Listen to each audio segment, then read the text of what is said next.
Kalėdos tai yra Kristaus gimimo šventė, tai visų pirma švenčiu su šeima Kalėdų religinę prasme ir aišku keičiamės dovanomis. Koinės reiškia daug kojinių. Na, tai pabuvimas su šeima. Ja. Sniegas, ane, va, kaip per langą, nu, faina Kalėdos. Labai smagi šventė, šeimyniška. Šeimyniška svarbiausia. Tai maždaug diena, kai mano namus prisirenka krūva senų žmonių ir apsimeta, kad jie su manim draugauja. Ir dažnai išsirakinu kambarį, nes man nepatinka su jais kalbėti. Kalėdos yra šiltas ir nuostabus metas švenčių. Man Kalėdos yra labai gera šventė. Gera šventė, tos asocijuojasi gerumas, tai su kuo? Su dovanom ir su maistu. Maistas.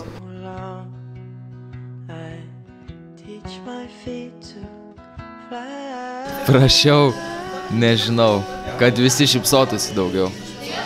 Ai, daug dalykų prašiau, žinai, prašiau. Nu, Kalėdų seneliui jau neberašau, bet mamos prašiau, žinai. Ponio to didelio, kur Megui tenais užkem 5 litus, kur dainuoja, žinai. Ypatingai Ružavo, tas mėgstamiausias mano. Prašėme laimės, meilės ir sveikatos. Sveika koja, kairė. Bent jau čiurna.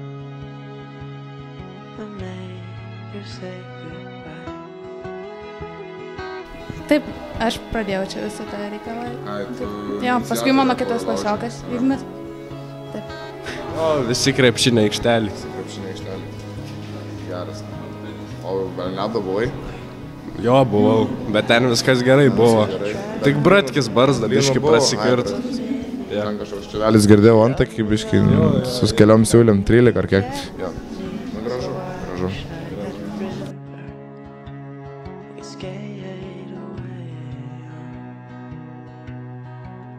Fainai, eikti savo, mes taip nedarom.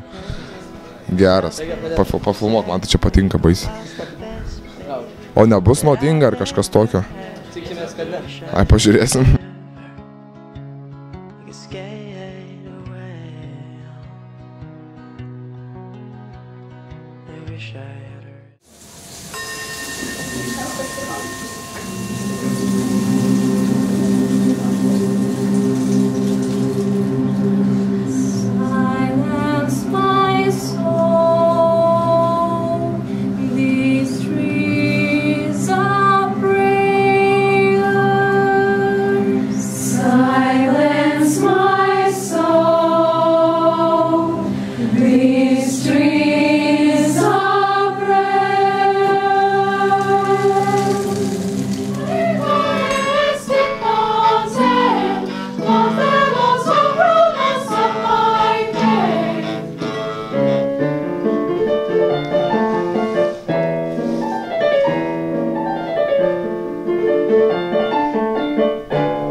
Tik vieštelę